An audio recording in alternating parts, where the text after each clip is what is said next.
She fed a lonely old man every day until the Mafia Boss entered with 4 men and called him father, revealing a secret that no one in the restaurant was ready to hear.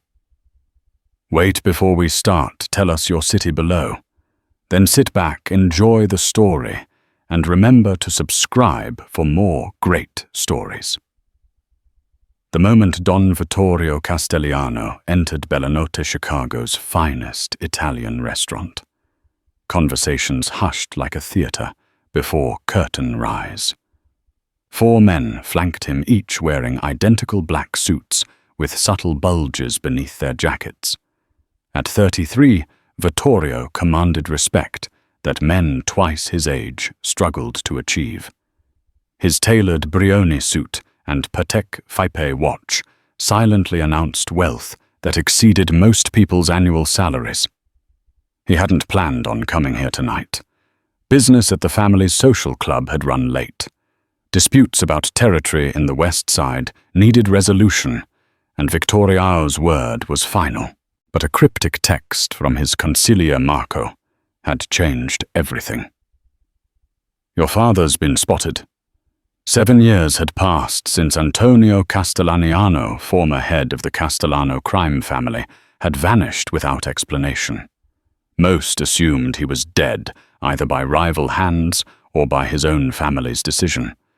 Neither assumption was correct, but Vittorio never bothered correcting rumors. In his world, misinformation was often more valuable than truth. The Metrada nearly tripped rushing to greet him. Don Castellano, what an honor. Your usual private room. Vittorio ignored him, dark eyes scanning the restaurant until they locked on a corner table.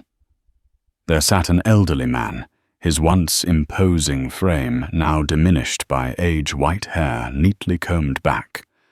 What caught Victoria's attention wasn't his father's unexpected appearance after all these years. It was the young woman sitting across from him, carefully cutting his V into bite-sized pieces. Who is she? Vittorio asked, not taking his eyes off the scene.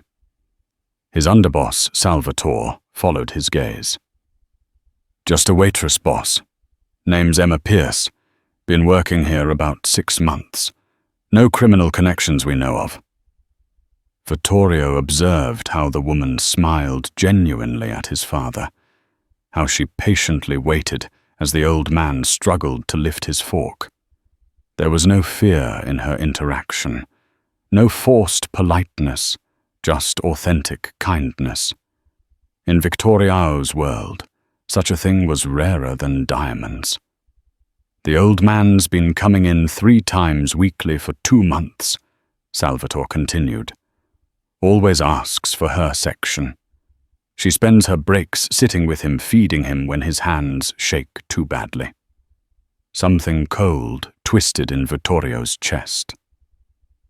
His father, the man who had ordered countless rivals permanently removed, who had built the Castellano empire through blood and fear, was now dependent on the kindness of a waitress who knew nothing of his true identity. Vittorio moved forward his men, forming a protective formation around him. As he approached the table, he caught fragments of their conversation. "You remind me of my daughter," the old man was saying, his once commanding voice, now raspy with age. "She had the same kind eyes." The woman, Emma, smiled as she wiped a bit of sauce from his chin. "I'm sure she's beautiful then," she joked, earning a wheezing laugh from Antonio. "She would have been. Cancer took her when she was just 12. Emma's face softened with genuine sympathy. "I'm so sorry, Antonio."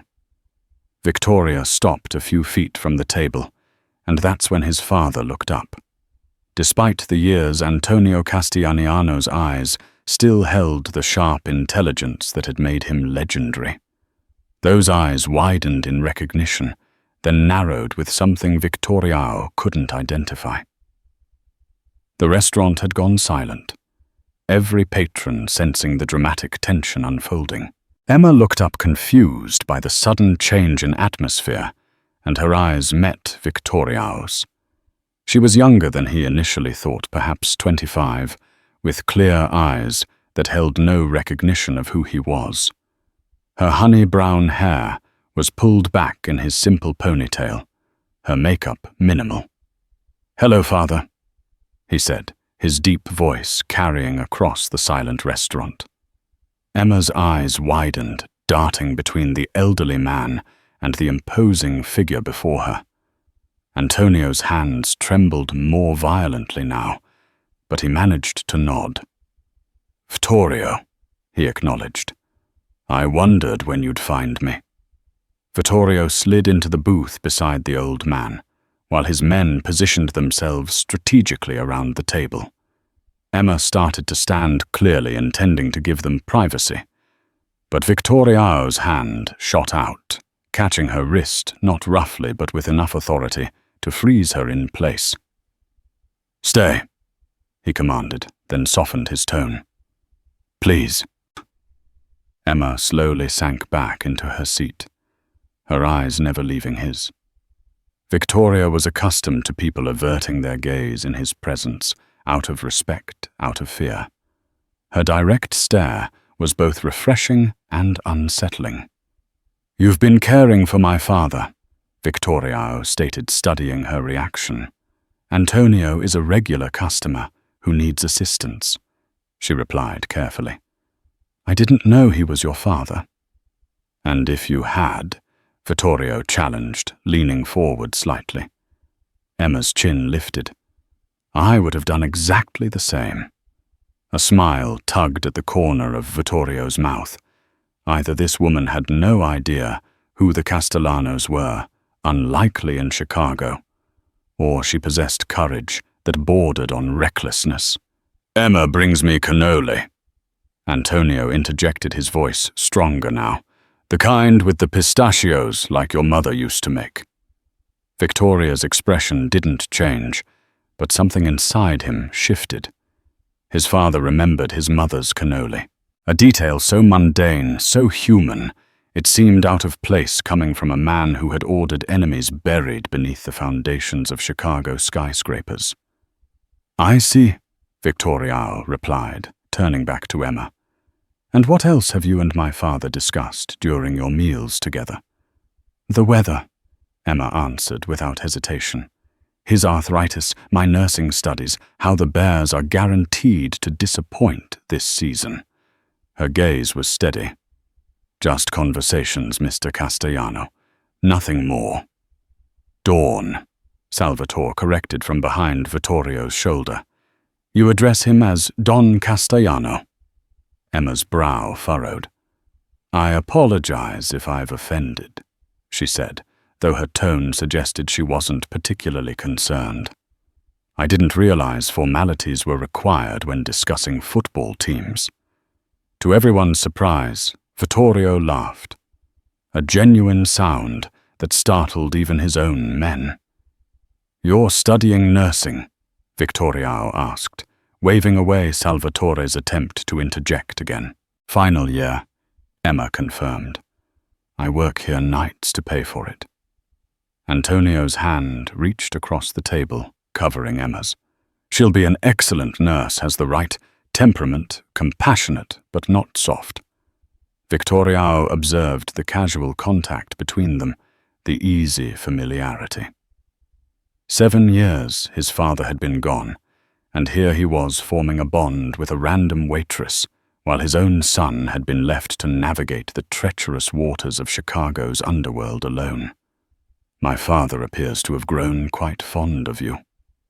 Vittorio noted his voice neutral, though his mind raced with calculations. Emma withdrew her hand from Antonio's, sensing the undercurrent of tension. "He's a kind man, who enjoys company, that's all." Victoria's eyebrow raised slightly. "Kind isn't the adjective most would choose for Antonio Castellano." "Perhaps they don't know him as I do," Emma replied, then immediately pressed her lips together as if regretting the implication. "Perhaps," Vittorio agreed, his voice dangerously soft. He turned to his father. 7 years without a word. And I find you being spoon-fed by a nursing student." Antonio's gaze was unflinching. "There are things you don't understand, Vitorio. Enlighten me. Not here." Antonio's eyes flicked meaningfully toward Emma. Vittorio nodded, making a decision. He turned to Salvatore. "Clear the restaurant." Within minutes, the matrai was apologetically ushering diners out, offering complimentary meals for another evening. "You can go too," Vittorio told Emma, his tone gentler than before. She looked at Antonio, concern evident in her expression. "Will you be all right?" The old man nodded. "This is family business, Cara. Nothing to worry about." Emma stood hesitating. "Your regular time on Thursday?" she asked Antonio. Before the old man could answer, Victoria interjected. "I'll be bringing my father personally from now on." His eyes held hers.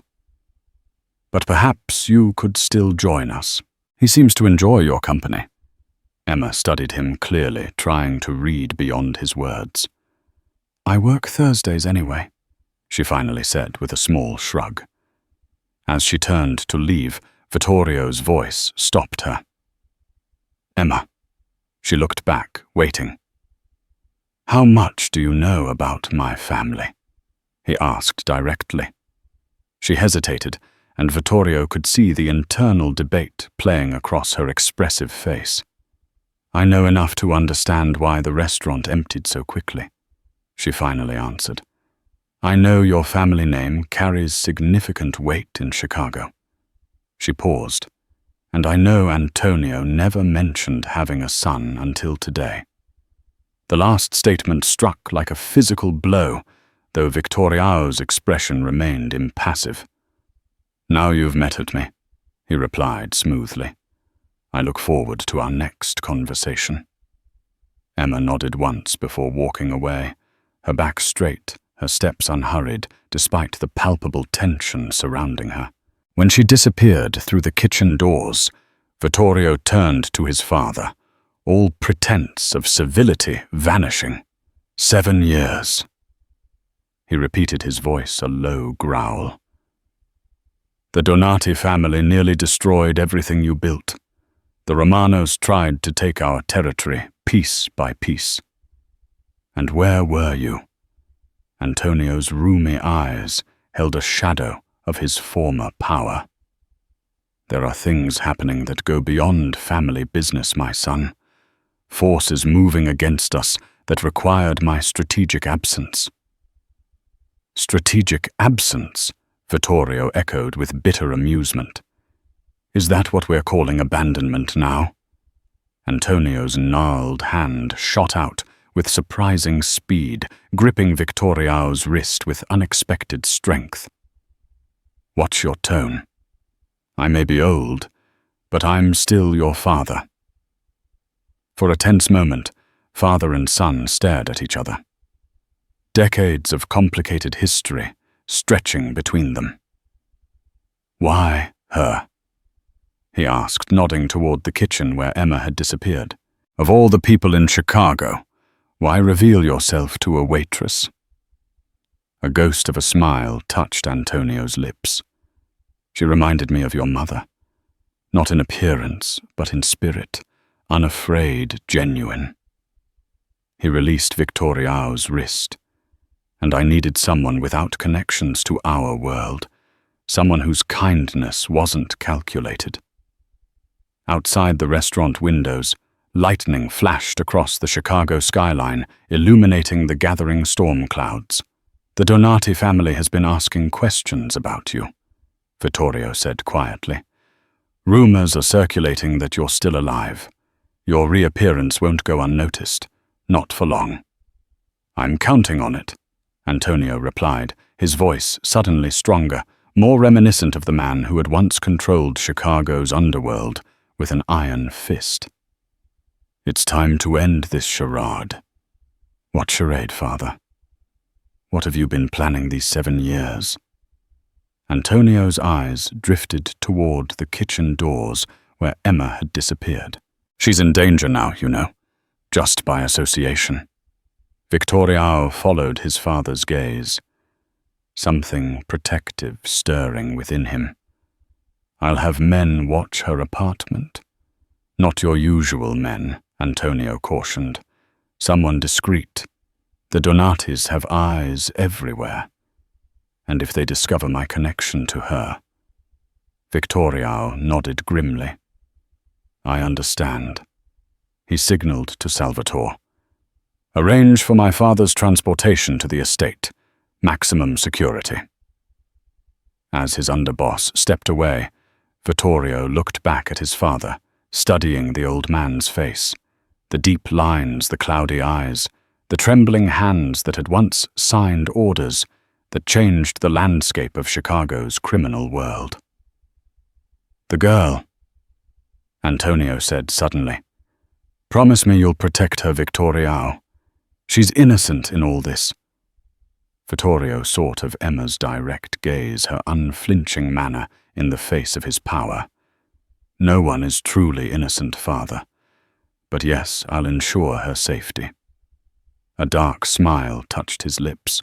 Besides, I'm curious about the woman who earned Antonio Castellano's trust when his own son couldn't. 3 days after the encounter at Bella Notte, Emma received a text message from an unknown number.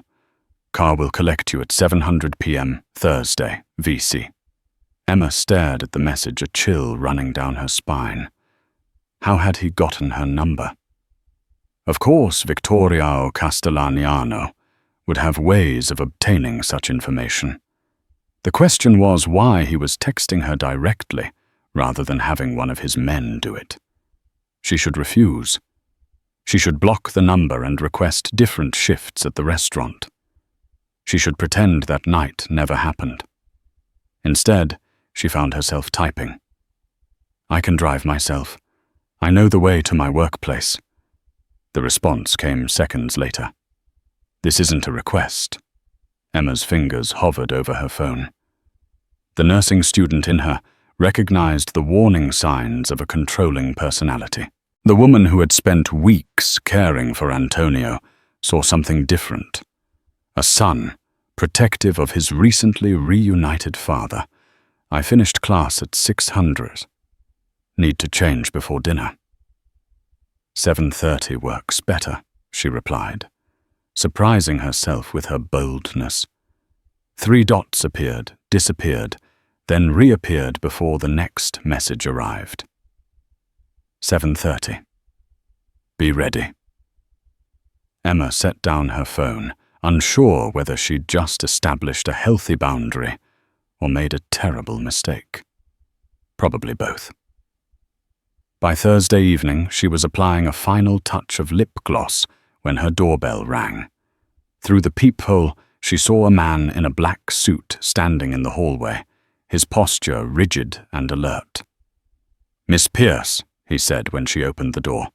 I'm Carlo. Don Castellano sent me to escort you. Outside her building, a black Lincoln Continental with tinted windows waited at the curb. Carlo opened the rear door, and Emma slid into the leather interior, half expecting to find Victoriao inside. Instead, she was alone in the back seat. Is Mr. Castellano meeting us at the restaurant? She asked as Carlos started the engine. Don Castellano, Carlo corrected automatically, is handling business matters first. He'll join you and the senior Dawn later. Emma noted the formality with which these men addressed their employer.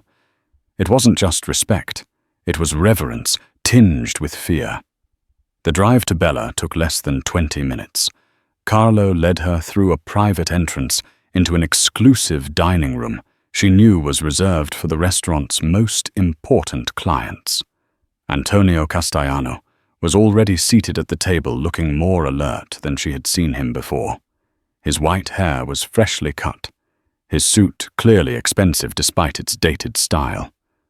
When he saw Emma, a genuine smile brightened his features. Emma Cara. He greeted her, attempting to stand.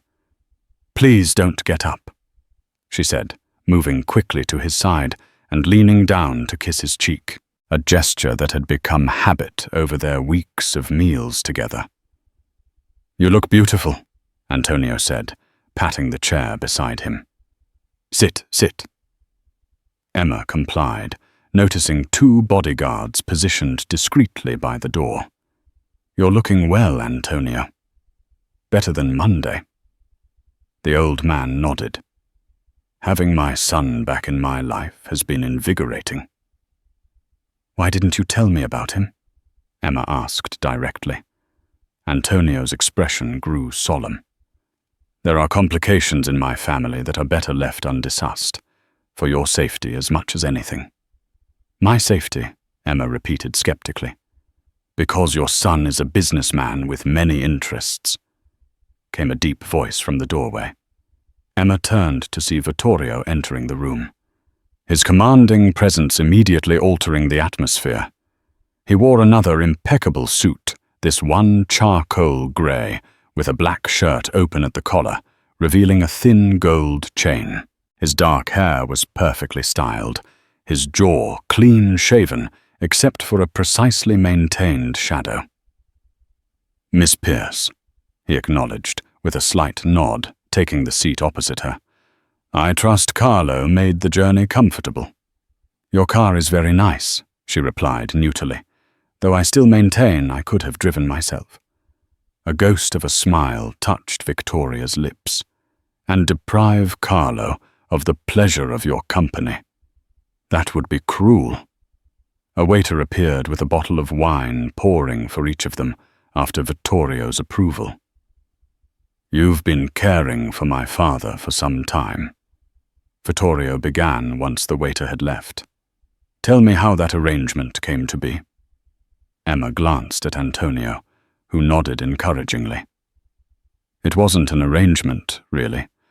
Antonio started coming in regularly about 2 months ago. He struggled with the menu with cutting his food. I helped. It became a routine." Vittorio's dark eyes studied her, and at no point did he mention his family name, his connections. "No," Emma answered truthfully. "He told me stories about Italy, about his late wife, about his childhood. Nothing about business or family, except—" She hesitated. "Except," Vittorio prompted. "He mentioned losing a daughter to cancer. That's all." Something flickered across Vittorio's face. Surprise, perhaps, or confusion. He looked at his father. "You spoke of Sophia." Antonio nodded, his eyes suddenly moist. "Emma reminds me of her, not in appearance, but in spirit." An uncomfortable silence fell, and Emma sensed she had inadvertently stepped into territory. Even Victoria found unsettling. She changed the subject. "How is your arthritis today, Antonio?" "You're holding your fork better." The old man's expression brightened. "Much improved. Vittorio has arranged for a specialist from Switzerland to consult on my case." Emma raised her eyebrows, impressed despite herself. "That's thorough." "My father deserves the best care," Vittorio stated simply. "And yet he was alone until recently," Emma observed before she could stop herself. The temperature in the room seemed to drop 10 degrees. The bodyguards by the door shifted uncomfortably, and Antonio's eyes widened in alarm. Vittorio, however, merely regarded her with increased interest. "You speak your mind," he noted, swirling the wine in his glass. "Most people find it healthier to guard their tongues in my presence." "I'm not most people," Emma replied, maintaining eye contact. "And in my profession, speaking directly can mean the difference between life and death." To her surprise, Vittorio laughed, a genuine sound that transformed his face, making him appear younger, almost approachable. "Indeed you're not Miss Pierce. Indeed you're not." The waiter returned to take their orders. Antonio requested his usual VE, while Vittorio ordered for both himself and Emma, without consulting her. The risotto al di pia is exceptional here, he explained, noticing her frown. Unless you'd prefer something else. The challenge in his tone was unmistakable. Emma recognized the power play for what it was. Actually, I would, she said calmly. Turning to the waiter, she smiled. I'll have the pappardelle with wild mushrooms, please. The waiter looked uncertainly between her and Vitorio, who after a moment nodded his permission. As the waiter hurried away, Vitorio's eyes remained on Emma, assessing. You continue to surprise me, Miss Pierce. Emma, she corrected. If we're having dinner together, you might as well use my first name. Very well, Emma, he agreed, her name sounding different in his mouth, somehow more significant. And you may call me Vitorio. Not Don Castellano, she asked with a hint of sarcasm. That title is reserved for business associates and subordinates, he replied. You are neither. What am I then? Vitorio considered her question, taking a deliberate sip of his wine before answering. At present, you are a curiosity. A woman who showed kindness to my father without knowledge of who he was or what he could offer in return.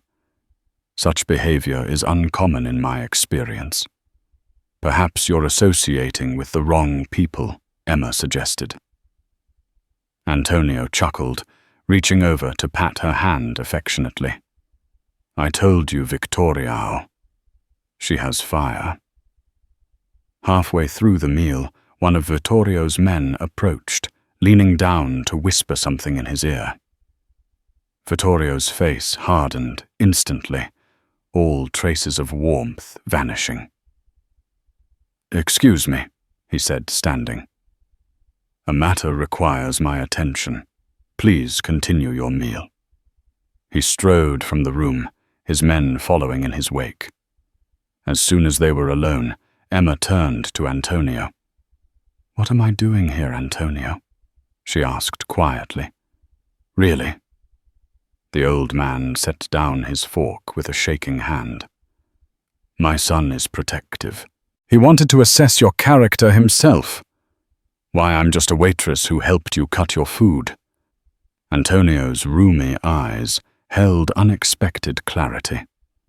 In my family's world, Emma, there are no coincidences, no random acts of kindness without ulterior motive. Vitorio needed to determine if you were placed in my path deliberately. Placed in your Emma broke off understanding dawning. He thinks I was what spying on you. For whom? We have many enemies, Antonio said simply. Some have waited years for the opportunity to strike at the heart of our family. Emma set down her fork, appetite gone. This is insane. I'm a nursing student who works in a restaurant to pay tuition. I'm not involved in whatever this is. But you are now, came Vitorio's voice as he re-entered the room, his expression grim, whether by choice or circumstance. He resumed his seat, eyes fixed on Emma with new intensity. Tell me, when did you last speak with Salvatore Donati? The name meant nothing to her. Who Salvatore Donati Vitorio repeated. Head of the Donati family, our primary rivals in Chicago for 3 generations. I've never heard that name before in my life, Emma insisted. Vitorio studied her face carefully. A man matching Donati's description dined at this restaurant last week. Requested your section specifically left you a substantial tip. Emma thought back then, shook her head. I don't remember anyone like that. Older gentleman, grey hair, designer glasses, Italian accent. Ordered the OCO. Recognition flickered. That was Tuesday. Table 7. He said he was visiting from Rome. Asked about Chicago landmarks. She frowned. How do you know what tables I serve? Vitorio ignored her question. What did you tell him about landmarks? The usual tourist spots. Millennium Park, the Art Institute, Navy Pier. And about my father. Did you mention the elderly man you'd been caring for? Emma's indignation flared. Of course not. I don't discuss other customers. She pushed her plate away. Is that why I'm here? You think I'm somehow involved with your business rivals? You were an unknown variable, Vitorio stated coolly. In my position, unknown variables must be evaluated. I'm a person, not a variable. Emma snapped, rising from her chair. And I don't appreciate being manipulated or interrogated over dinner. Antonio reached for her hand. Emma, please. My son is only being cautious. She looked between father and son, one frail in pleading, the other powerful in calculating. I should go. Sit down. Vitorio, commanded his voice low, but carrying undeniable authority. Emma remained standing, chin raised defiantly. I'm not one of your employees, Vitorio. You don't give me orders. For a tense moment, the air between them crackled with unspoken challenge. The bodyguards by the door shifted nervously, clearly unaccustomed to anyone defying their boss. Then, to everyone's surprise, Vitorio inclined his head slightly. You're right, he acknowledged. Please sit. I owe you an explanation. This unexpected concession caught Emma off guard. Slowly, she lowered herself back into her chair. Salvatore Donati dining in your section was not coincidence, Vitorio continued, his tone more measured. The day before, my sources informed me that my father had been located. The Donatis were watching him, and by extension, you. Emma's heart rate accelerated. Why would they care about me? Because you're connected to him. Victoria nodded toward his father. And in our world, connections are leverage. A chill ran down Emma's spine as the implications became clear. You're saying I'm in danger because I helped an old man cut his V. Antonio reached across the table, his weathered hand covering hers. I'm sorry, Cara. I never intended this. Victoria's dark eyes held hers. The Donati family has been searching for my father for years. Now they've found him and they've identified you as someone important to him. So what now? Emma asked, her voice barely above a whisper. What am I supposed to do? Vittorio leaned forward, his expression intense. For the immediate future, you continue as normal with one exception. My men will be watching your apartment, your school, your routes between them. You'll notice them if you look, but they'll be discreet. 3 days after the dinner at Bellanote, Emma found herself walking to her morning clinical rotation at Chicago Memorial Hospital with the distinct feeling of being watched. Not the vague paranoia that might afflict anyone after learning they'd become a target in a mafia power struggle, but the concrete awareness of eyes tracking her movements. Vitorio had been true to his word. His men were discreet but omnipresent. Sometimes she spotted them. The same black sedan, parked across from her apartment building. The broad-shouldered man reading a newspaper in the hospital cafeteria. The nondescript figure, always 3 people behind her in line at her regular coffee shop. Strangely, their presence had become almost comforting. If the Donati family truly meant her harm, at least she wasn't facing the threat alone. Her phone chimed with a text message from the now familiar VC number. Dinner tonight, 8:30 p.m. Car will collect you. Emma had learned that Victorio's messages were always brief, always to the point, and always phrased as statements rather than questions. Still, in the days since their confrontation, she had maintained her small rebellions against his authoritarian tendencies. Clinical rotation ends at 7. Need to shower and change. 8:30 works better, she replied. The response came seconds later. 8:15. Don't be late. Emma smiled despite herself. This had become their routine. His demand her counter-offer his compromise that still asserted his control. A negotiation dance that should have irritated her, but instead created a strange intimacy between them. She tucked her phone away as she entered the hospital, nodding to the security guard, who had become yet another familiar face in her rotation. Halfway to the elevators, she spotted Dr. Harrison, the neurologist she'd consulted hypothetically, of course, about symptoms matching Antonio's condition. "Miss Pierce," he greeted her. "Have you considered my recommendation for your family friend?" Emma nodded. "I've discussed it with his son. They're consulting specialists." Dr. Harrison raised an eyebrow. "Good. With early intervention, the progression can be significantly slowed." He hesitated. "You mentioned his family has resources. Certain experimental treatments in Switzerland have shown promise, though they are not yet approved here." "I'll pass that along," Emma said, making a mental note to research these treatments before her dinner with Vitorio.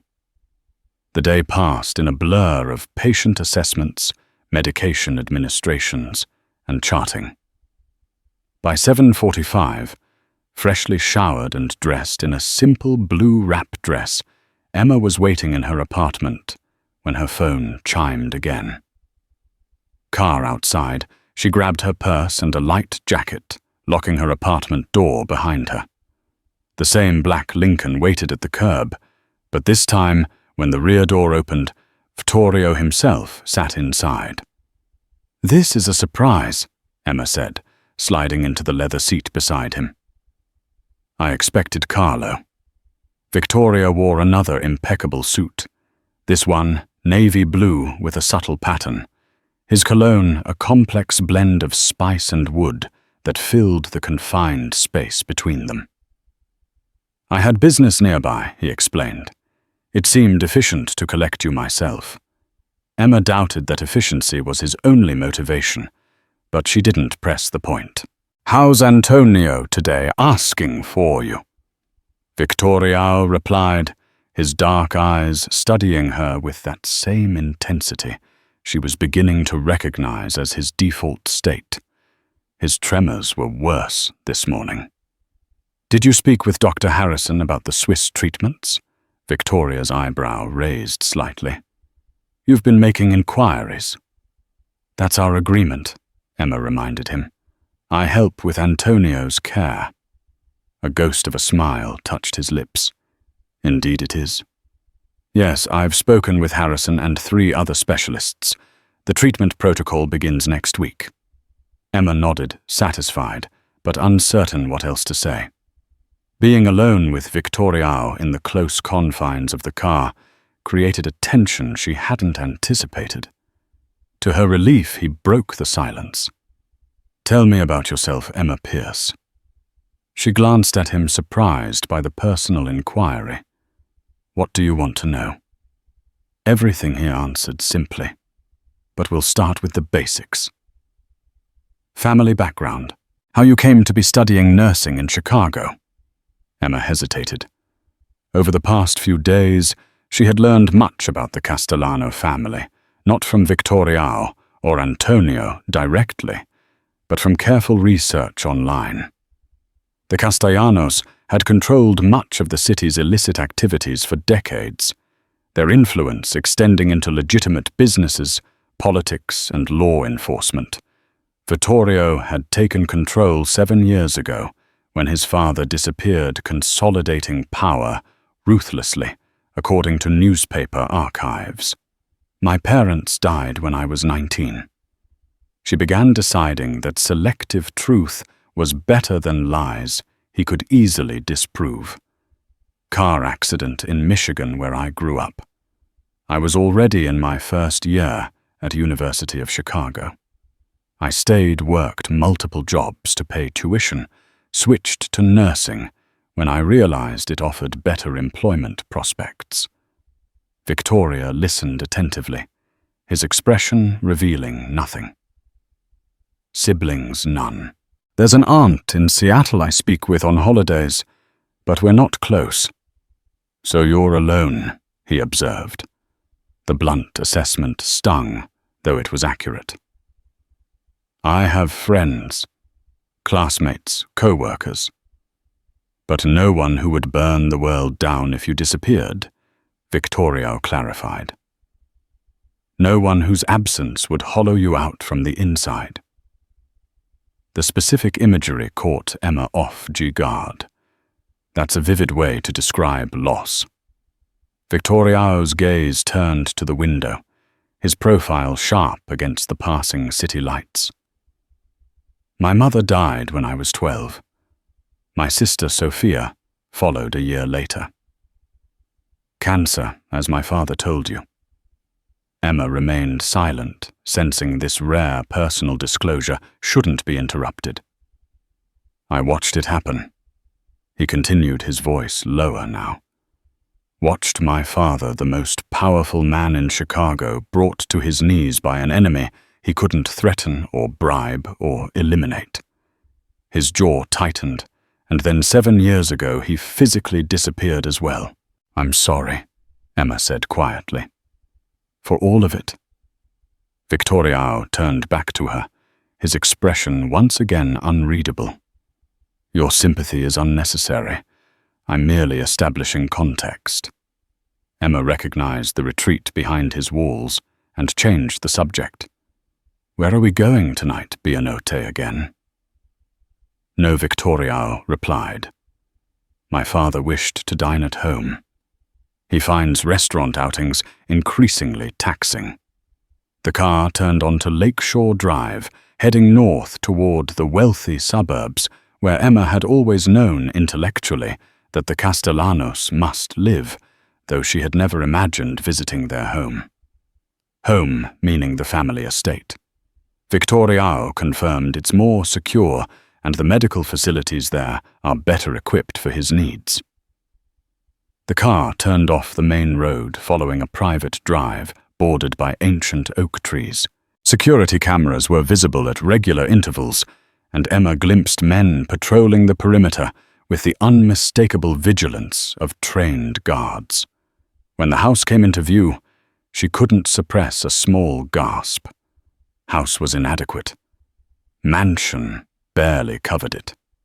The Castellaniano estate was a sprawling Italian-style villa that looked like it had been transported directly from the Tuscan countryside with its warm stone exterior, red-tiled roof, and perfectly manicured grounds.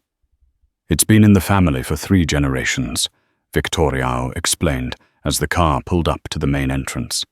My grandfather built it to remind him of home. A uniformed staff member opened Emma's door.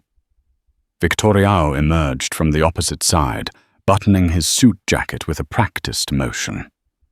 Welcome to Villa Castellaniano, he said, offering his arm with unexpected formality.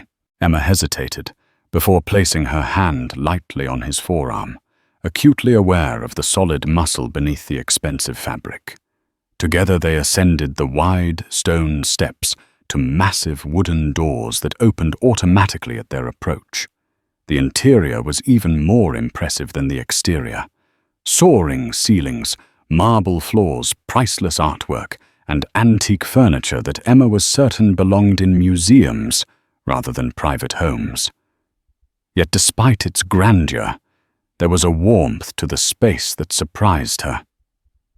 Emma, Antonio's voice called from an adjoining room.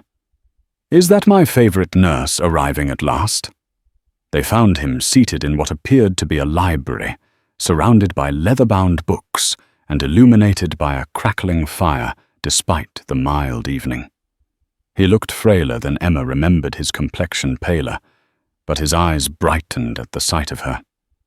You're looking well, Antonio, she said, crossing to kiss his cheek. Liar, he replied with affection, but a kind one.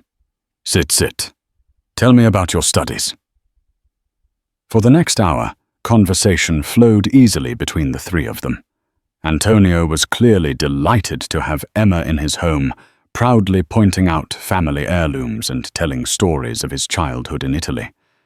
Vittorio said little, but watched their interaction closely.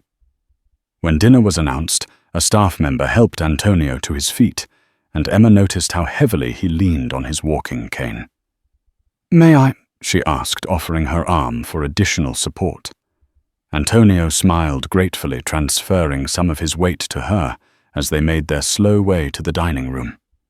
Behind them, Emma felt Victoria's eyes on her back, assessing her caretaking of his father. Throughout dinner, Emma continued to notice small changes in Antonio's condition, the increased difficulty he had holding his utensils, the slight slurring of certain words when he grew tired, the tremor in his left hand that he tried to hide beneath the table. "You should be taking levodopa," she said, during a pause in conversation. Combined with carbidopa to manage the side effects. Both men looked at her with surprise, though for different reasons. "You've diagnosed me, little one?" Antonio asked with a wry smile. "I've observed symptoms consistent with Parkinson's," Emma replied carefully. "Your doctors will confirm, I'm sure." Victoria's eyes narrowed slightly. "They have. The prescription begins tomorrow." "Good," Emma said, meeting his gaze directly. "The sooner treatment starts, the better the long-term prognosis." Antonio reached across the table to pat her hand. "You see, Victoria, I told you she was special smart as well as kind." After dinner, Antonio suggested they moved to the terrace for dessert. As the old man made his slow progress toward the French doors with a staff member's assistance, Vittorio indicated with a subtle gesture that Emma should remain behind. When they were alone, he leaned forward slightly, his voice low. "You care for him?" It wasn't a question, but Emma answered anyway. "Yes, I do." "Why?" Victoria pressed. "You know who he is now, what he's done, what our family represents." Emma considered her words carefully. "I see the man, not the legacy, the human being who needs help with his fork, who lights up when talking about his late wife." She paused. The father who still grieves his daughter, and the years lost with his son. Something flickered in Victoria's dark eyes before being quickly masked. "My father abandoned our family business at a critical moment, left me to face our enemies alone with no explanation, no guidance."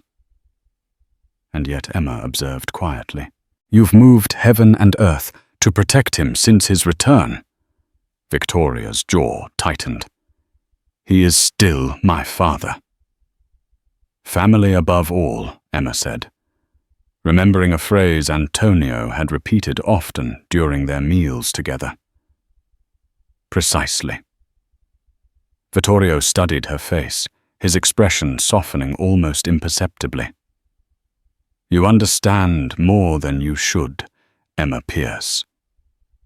Before she could respond, his phone chimed with a message. The change in his demeanor was immediate, all traces of openness vanishing as he read the text. He stood abruptly. "Stay with my father," he instructed, his tone brooking no argument. "Don't leave the house under any circumstances." "What's happening?" Emma asked, rising as well. Victoria was already moving toward the door, signaling to security personnel, who materialized as if from thin air. "Business," he answered curtly, then paused, turning back to her with unexpected gentleness. "He enjoys cannoli with pistachios. Make sure the kitchen serves them with dessert." With that, he was gone, leaving Emma alone in the massive dining room. The echo of his footsteps fading down the marble hallway. Emma made her way to the terrace, where Antonio was already settled on a comfortable chaise, a light blanket over his legs despite the mild evening. "My son has urgent matters to attend?" he asked, though his tone suggested he already knew the answer. Emma nodded, taking the seat beside him. "He mentioned cannoli with pistachios for dessert." Antonio's face brightened. He remembered. "Good boy." His expression grew more serious. "You must forgive Vittorio his abruptness, Emma. He carries heavy burdens." "The family business," Emma said carefully. Antonio's eyes, briefly clear and sharp, as they sometimes became when emotion overcame his physical deterioration, fixed on her face. "Not just business responsibility, protection for our people, our territory." He reached for her hand. "And now for you." A chill ran through Emma despite the warm evening. "I don't need protection, Antonio. I'm not part of this world." The old man's laugh held no humor. "You became part the moment I sat at your table. Kara, the moment my son looked at you the way he does." Emma felt heat rise to her cheeks. "And how is that?" "Like a man seeing water after crossing a desert," Antonio replied simply. "Like a man who has forgotten there are beautiful things in this ugly world." The meeting of the 5 families concluded well past midnight. Emma, exhausted by the tension and gravity of the evening, had retired to her room hours earlier, leaving Vittorio to finalize the details of what would undoubtedly be a coordinated assault against the Donati Empire. Sleep eluded her as she imagined what was transpiring across Chicago. Men moving through the shadows, lives being altered or ended, all because of decisions made in that ornate dining room. When she finally drifted off, her dreams were fragmented, filled with black roses and spray-painted doors. She awoke to urgent voices in the hallway. The bedside clock read 5 a.m. Emma slipped on a robe and cracked her door open to find the villa in controlled chaos. Security personnel rushing through the corridors, Salvatore barking orders into a phone, staff members moving with unusual urgency. "What's happening?" she asked a passing security guard. The man hesitated clearly, uncertain whether he should share information with her. "There's been an incident, Miss Pierce. Don Castellano requested you remain in your room." Before she could press further, Vittorio appeared at the end of the hallway, his shirt sleeve torn a dark smudge that might have been blood or dirt on his jawline. When he saw her, his pace quickened. "You should be resting," he said, his voice rough with exhaustion. "What happened?" Emma demanded, noting the tension in his shoulders, the barely controlled fury in his eyes. "Are you hurt?" "Not mine," he said, glancing down at what she now confirmed was blood on his cuff. The Donatis were more resourceful than anticipated. Emma pulled him into her room away from the eyes of the staff and security personnel. In the privacy of her suite, she gestured towards the small sofa. "Sit. Let me look at you." To her surprise, Victoria complied, sinking onto the sofa with uncharacteristic heaviness. Up close, she could see the toll the night had taken, the shadows beneath his eyes, darker, a small cut above his right eyebrow, his customary immaculate appearance disheveled. The Donatis had inside information, he explained as Emma wet a cloth in the bathroom and returned to clean the cut. They knew our movements, our timelines. Someone betrayed us. Emma's hand distilled. "One of your men." "Someone close." Victoria's jaw tightened. "We lost 3 soldiers. Good men." Emma resumed cleaning the wound, professional instincts taking over. "I'm sorry." Salvatore was hit, not critically. "He's downstairs with our doctor." Vittorio caught her wrist as she applied antiseptic to the cut. They tried to reach the Villa Emma. While the main action was downtown, a separate team targeted this property. A chill ran through her. "Antonio is safe," Victoria assured her. But it was too close. They breached the outer perimeter before we detected them. The implication settled over Emma, like ice water. While she had been sleeping, men had attempted to infiltrate the estate. Men who would have shown no mercy had they succeeded.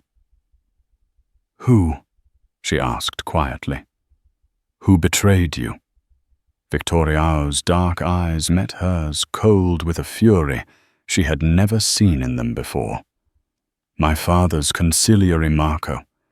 He's been feeding information to the Donatis for months, perhaps years." Marco. Emma recalled the older man who stood behind Antonio at the five families meeting, his calculating eyes assessing her. But why would he money, power, revenge? Vittorio's hand tightened around hers, though not painfully. "It doesn't matter. He won't be doing it again." The finality in his tone required no elaboration. Marco had met whatever fate awaited traitors in the Castellaniano organization.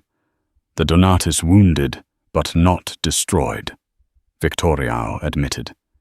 Salvatore Donati himself wasn't at any of the locations we targeted. He's gone underground. Emma set aside the first aid supplies, her mind processing the implications. What happens now? We regroup, strengthen our defenses, find Donati before he can rebuild his operation. Vittorio stood moving to the window to look out at the dawning day. "And you remain here under maximum protection." "For how long?" Emma asked, though she already knew the answer. Vitoriao turned to face her, his expression softening slightly. "Until I can guarantee your safety beyond these walls." They stood in silence, the gulf between their worlds never more apparent than in this moment. Emma, the nursing student whose greatest concern a week ago had been her upcoming exams. Vittorio, the crime lord who had just directed a coordinated attack against a rival organization.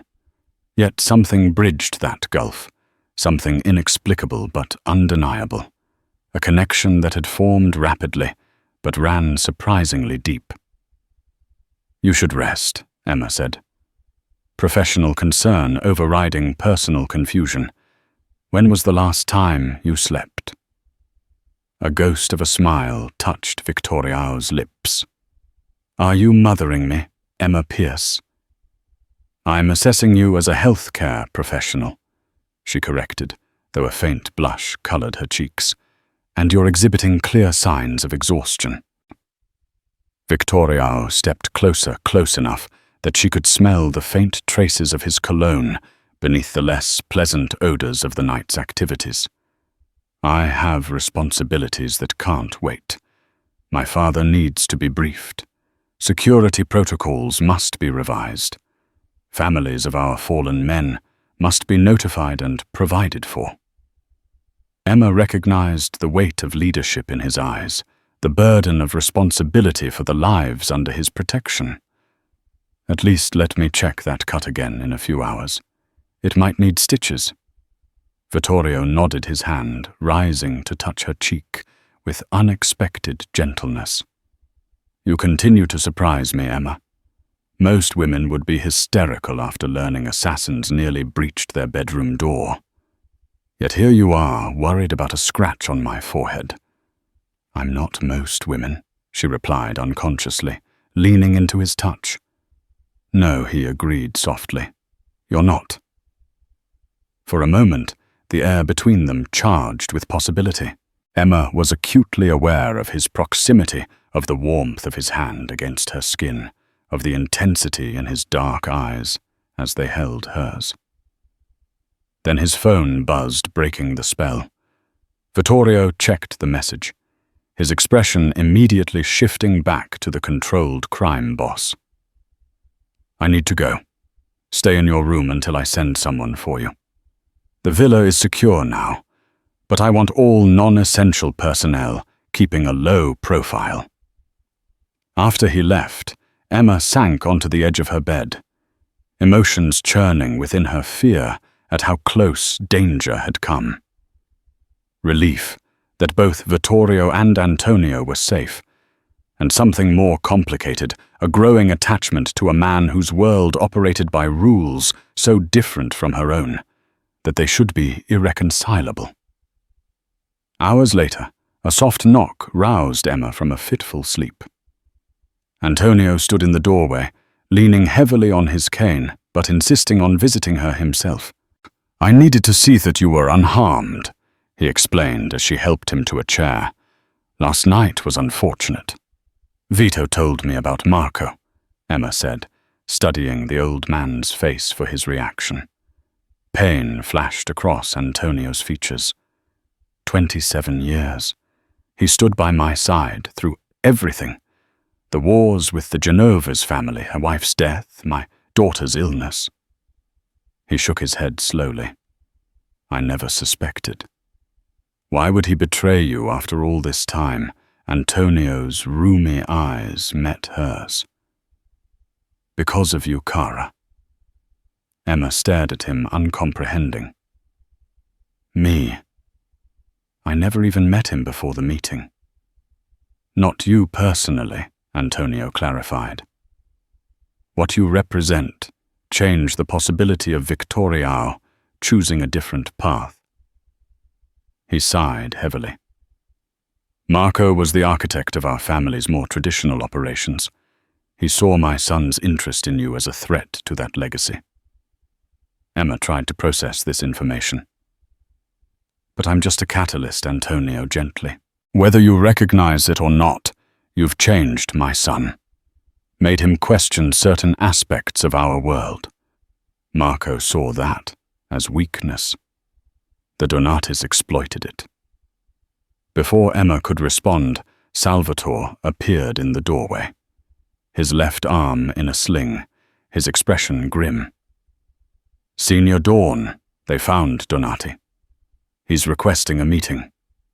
Antonio straightened suddenly, looking more like the powerful Dawn of years past than the ailing man of recent weeks.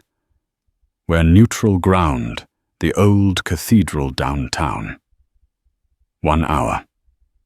Antonio nodded decisively. "Tell my son to prepare the car." "Father, you can't seriously be considering." Vittorio appeared behind Salvatore, his face darkening with concern. "It's not negotiable." Antonio cut him off. "If Salvatore Donati wants to meet, we meet. This ends today." Emma watched the exchange with growing alarm. It's obviously a trap. All three men turned to her, seemingly having forgotten her presence. Antonio's expression softened. "Perhaps. But sometimes the only way forward is through the fire."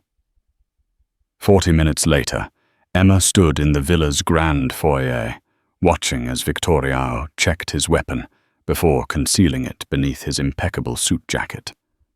Despite his protests, Antonio had insisted on attending the meeting, and where Antonio went, Vittorio would follow. "This is madness," Emma said quietly as Victoria approached her. "You know they're planning something." "Of course they are," he agreed, his voice calm, despite the tension radiating from him. "But so are we." Emma searched his face, finding not fear, but resolute determination. "Be careful." Victoria's hand rose to copper cheek, his touch more intimate than it had any right to be given their short acquaintance. "I will come back to you, Emma Pierce. That's a promise." As the Castellaniano convoy disappeared down the long driveway, Emma returned to the library, where she had first been welcomed into Villa Castellano. The grand house felt eerily quiet, most of the security detail having accompanied the Dons to their meeting. She tried to distract herself with books, with television, with anything that might take her mind off the confrontation occurring downtown. Nothing worked.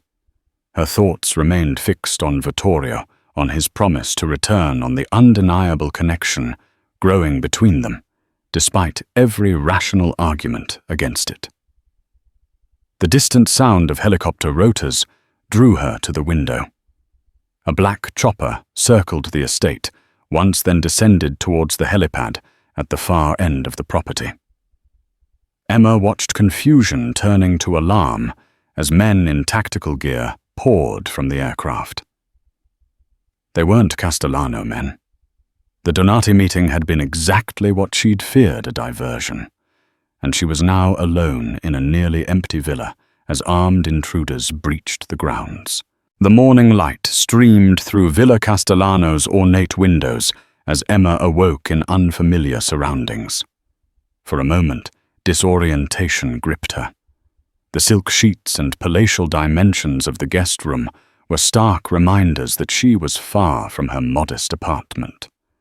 The previous night came rushing back. Vitoriao's abrupt departure, his warning to remain at the estate. Antonio's cryptic comments about her newfound connection to their dangerous world. A soft knock interrupted her thoughts. "Miss Pierce breakfast will be served in 30 minutes. Don Vitorio requests your presence." After the staff member departed, Emma investigated the closet, finding designer clothing in exactly her size, all with tags still attached. The invasion of privacy required to obtain her measurements was overshadowed by the staggering value of the wardrobe.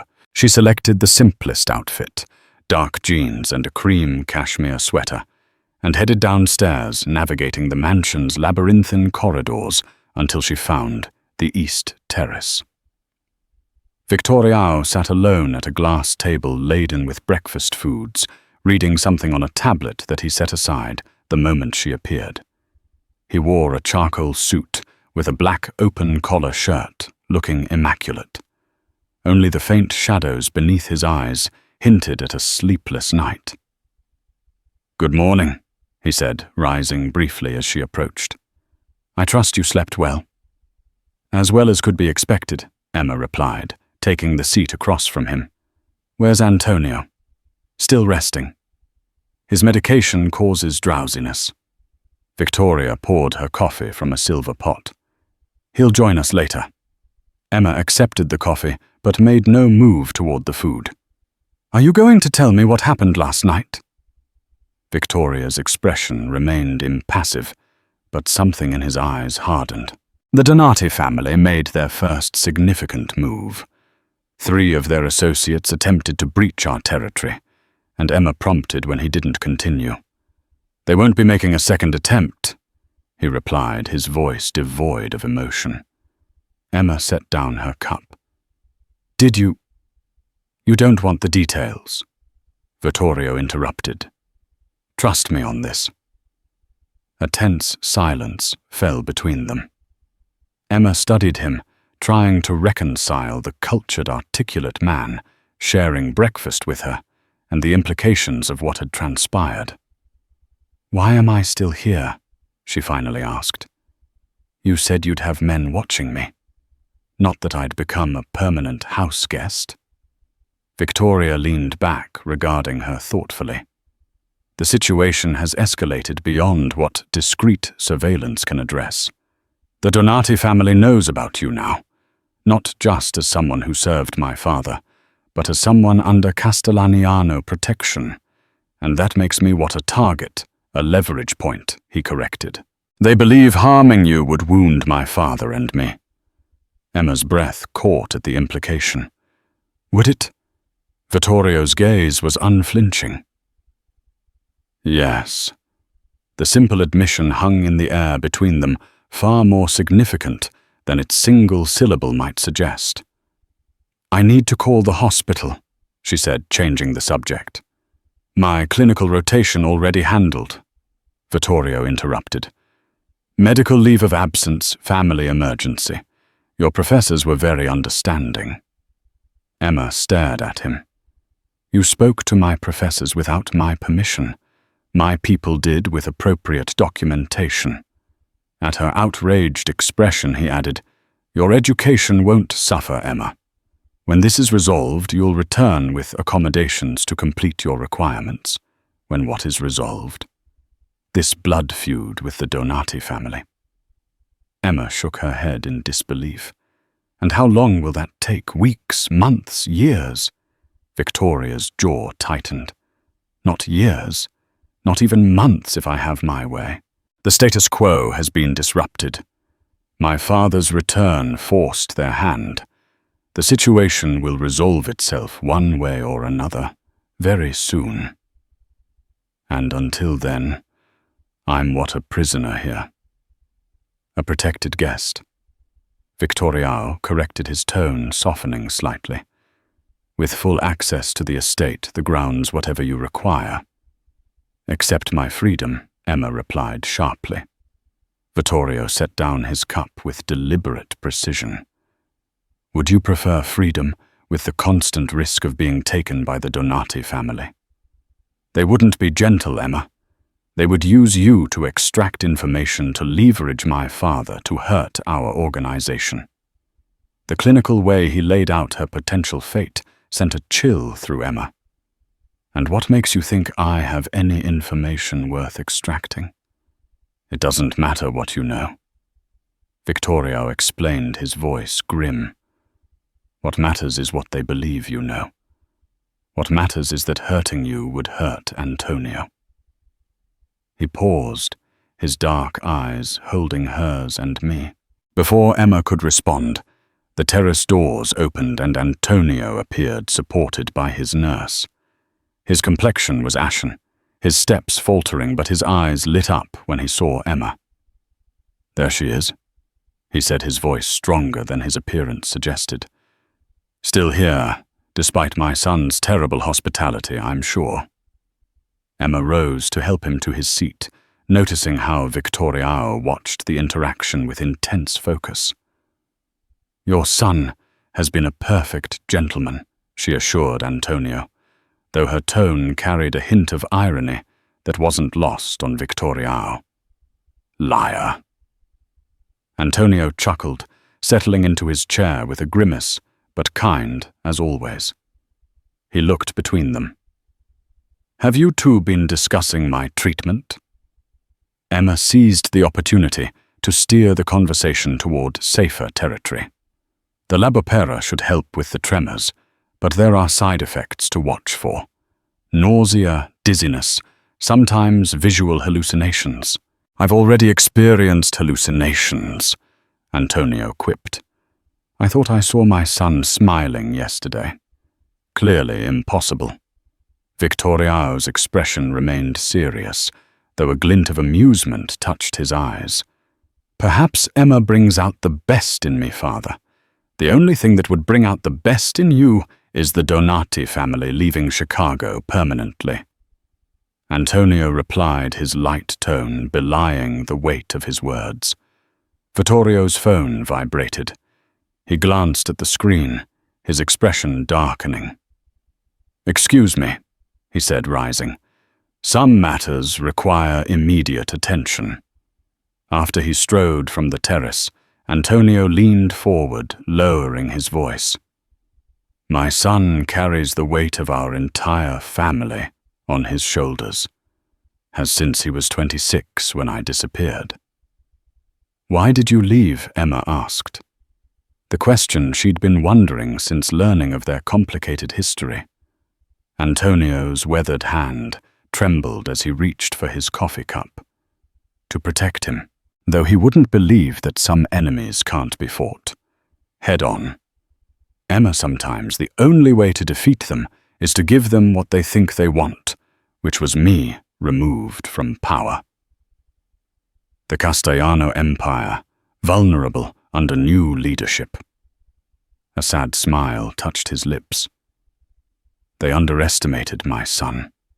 Within a year, he had consolidated power more effectively than I had in 2 decades. Emma absorbed this, trying to reconcile the clinical description of what must have been a bloody power consolidation with the man who had just poured her coffee with impeccable manners. But now you're back, she observed. Why, Antonio's eyes, briefly clear and sharp, met hers. Because the final phase requires my presence.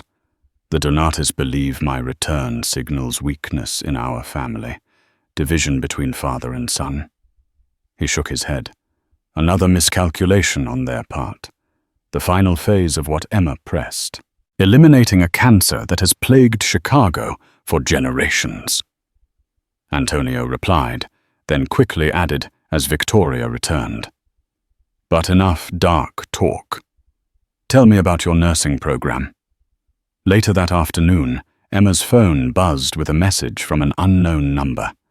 She opened it reflexively, then nearly dropped the phone in shock.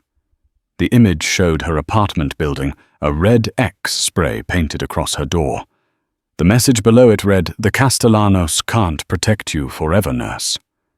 Antonio leaned over, his face darkening as he saw the screen. "Vitorio!" He called, his voice suddenly stronger, carrying across the grounds with surprising power. Toro was at their side within moments, flanked by security men.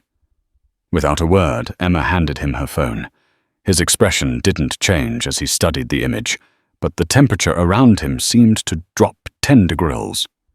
"Find out how they got this number," he ordered one of his men, "and put a team at her building immediately."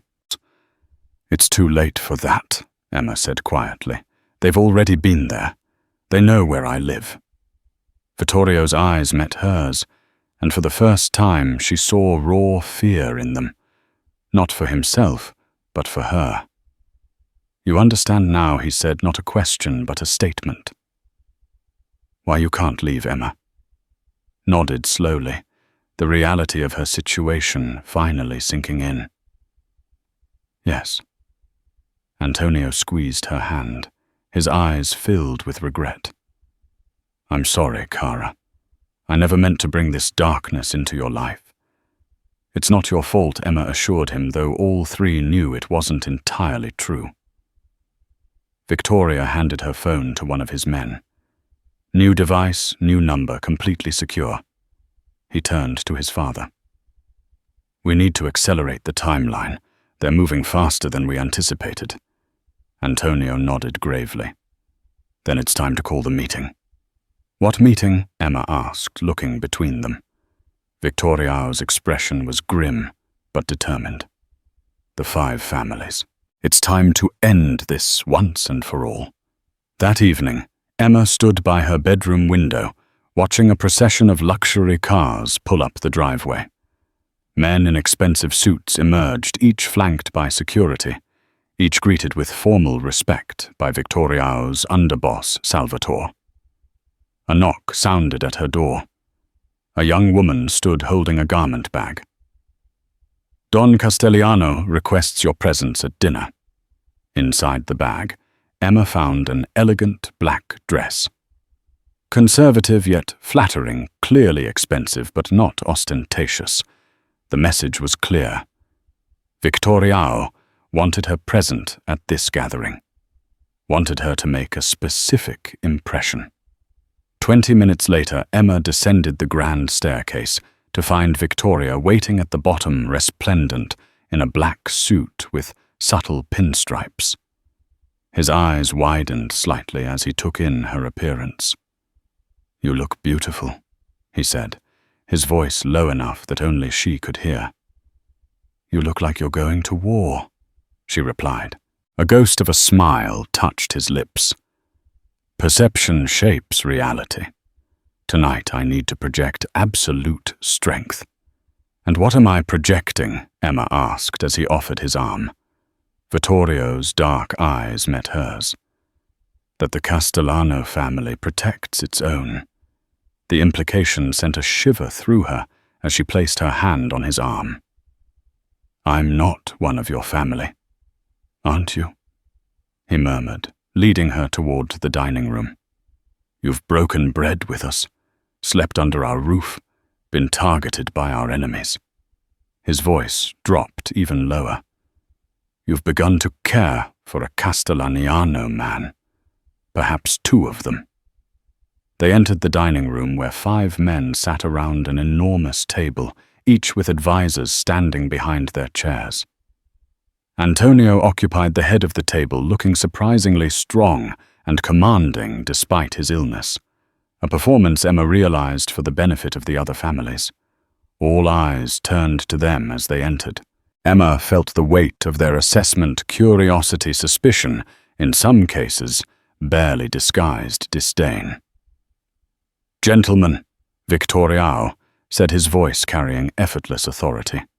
"May I present Emma Pierce, who is under the full protection of the Castellano family." As murmurs rippled around the table, Emma realized she had crossed a threshold from which there might be no return.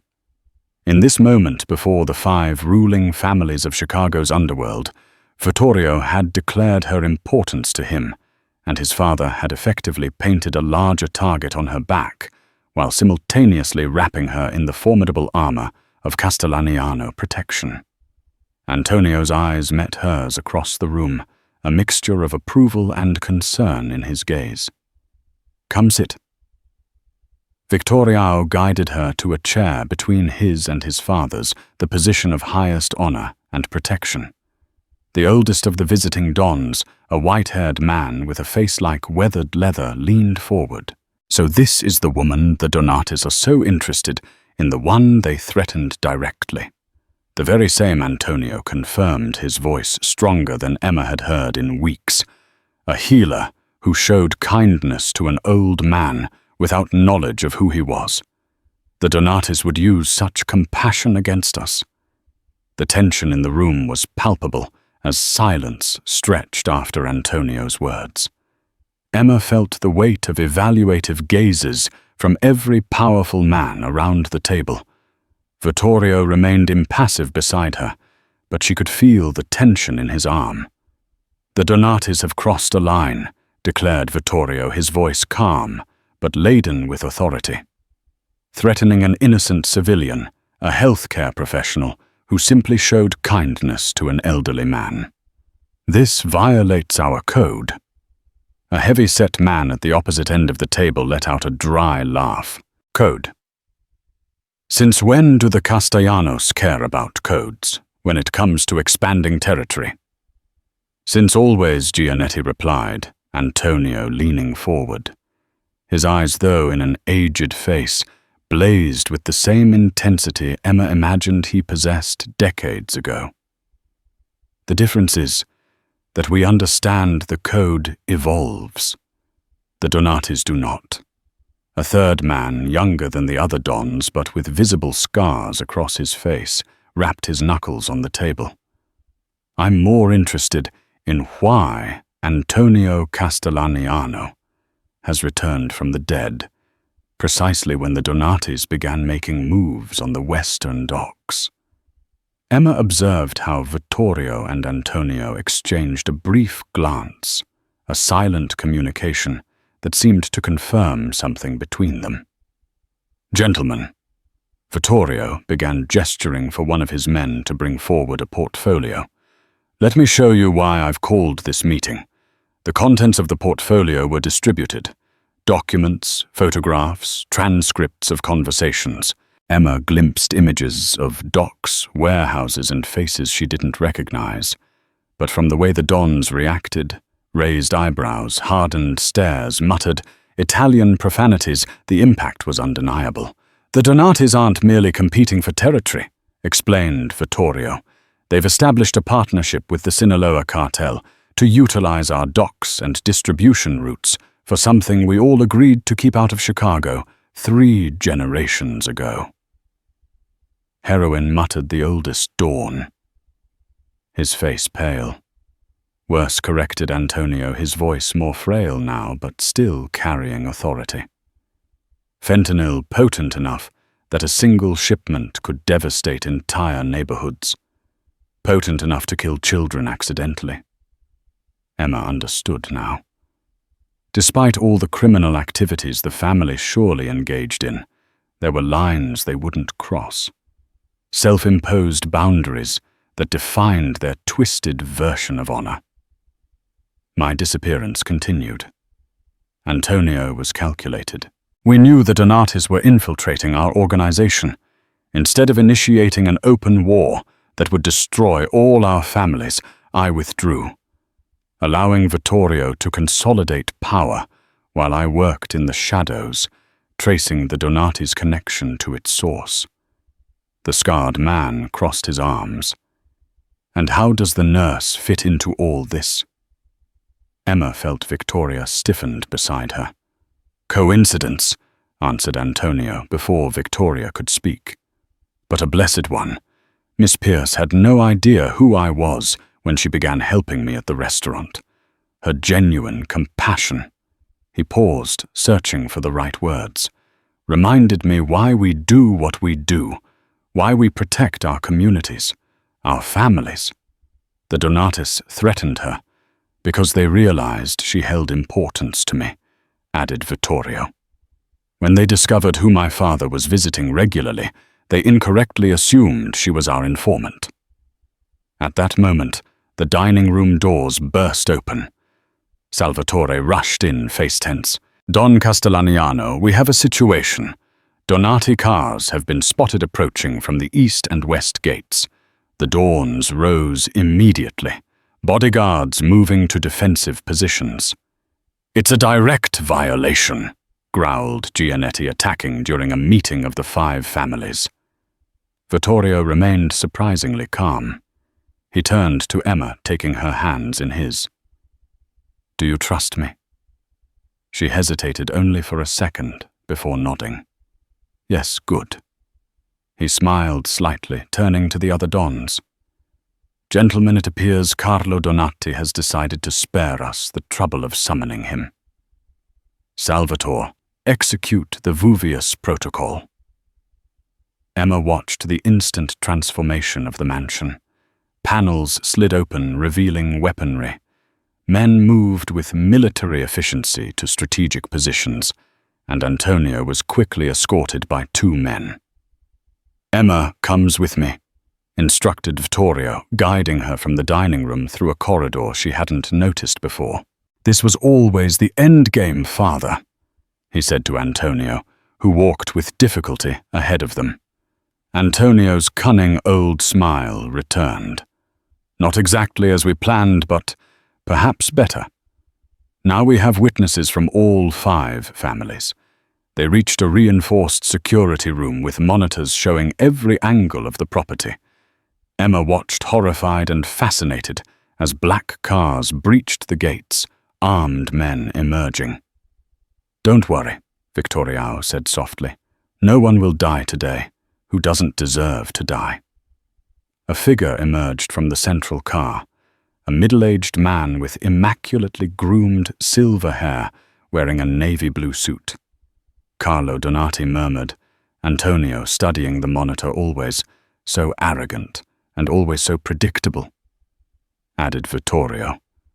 He pressed the button on a console. Welcome to Castellano property, Don Donati. Your weapons won't be necessary on the monitor. Carlo looked around, searching for the source of the voice. Come out, Castellano. Let's finish this once and for all. With pleasure, Vittorio replied through the system. But first, allow me to show you and your men what we've uncovered. On the external monitors, large screens descended from trees and facades, displaying the same evidence that had been presented to the Dons, but now with additions. Photographs of Carlo Donati, meeting with cartel members, transcripts of conversations about drug routes, and most devastating images of laboratories where children worked processing chemicals. What is this? Emma asked, horrified. The reason the Donatis need to be eradicated, replied Antonio, his voice weak but filled with hatred. They're not just bringing deadly drugs to our streets. They're using child labor to process them. Outside, Emma saw the other Dons emerging from the mansion, all watching the screens with hardened expressions. Even Donati's men looked disturbed, some lowering their weapons, glancing at their boss with newfound distrust. Now, Carlo, Vittorio's voice resonated through the external speakers. You have 2 options. Surrender to the judgment of the 5 families, or he didn't need to complete the threat. Carlo, seeing himself abandoned even by his own men in the face of irrefutable evidence, drew a pistol. But before he could aim it, 5 simultaneous shots struck him, not from Castellano's men, but from representatives of each of the other families. Emma gasped, turning away from the screen. Vittorio gently held her face between his hands. "It's over," he said softly. "One life taken, but thousands saved. Children who will never have to work in those conditions. Families who will never lose loved ones to those drugs." Antonio approached, looking genuinely frail now that the need to appear strong had passed. "Emma," he said, taking one of her hands, "when I met you at the restaurant, I had no idea what role you would play. But now I understand it wasn't coincidence. Some might call it fate." Outside, Vittorio's men were already taking control of the situation, disarming the remaining Donati men, while the other Dons gathered apparently discussing the redistribution of Donati territory. 3 days later, Emma sat on the terrace beside Antonio watching the sunrise. His tremors had worsened, the stress of recent days taking its toll. "What happens now?" she asked, adjusting the blanket over his knees. "Now," replied Antonio Victoriao's real work begins cleaning up the Donati organization, ensuring the families remain united in their commitment against hard drugs. "And what about me?" Emma asked the question she had been avoiding. "That depends entirely on you," answered Vittorio, appearing on the terrace with 3 cups of coffee. He handed one to Emma, their fingers briefly touching. "You can return to your life. New apartment, of course. Discreet security until everything settles. Finish your nursing studies. Never see us again if you prefer." Emma observed the 2 men, the broken elderly man, whose eyes still shone with shrewd intelligence, and the younger one whose power was evident in every controlled movement, but who now looked at her with undeniable vulnerability. And the other option she asked, though she already knew the answer. A subtle smile touched Victoria's lips. "The Castellano family has always needed a good nurse." "And a compassionate heart," added Antonio, his eyes crinkling with a smile to balance our harsher instincts. Emma took a sip of her coffee, considering she had seen the worst of this world in the past few weeks: violence, power, manipulation. But she had also witnessed loyalty protection and, strangely, a distorted form of justice. "Nursing school starts in 2 weeks, she said finally. "I intend to graduate with honors." Victoriao nodded, respecting her non-answer. "Anne," she continued, looking directly into his eyes, "Antonio will need ongoing care for his advanced Parkinson's, someone who knows his condition and his history."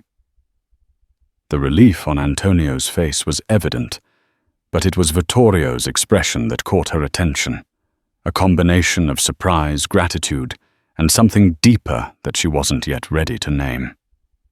"The Castellanos protect their family," he said softly.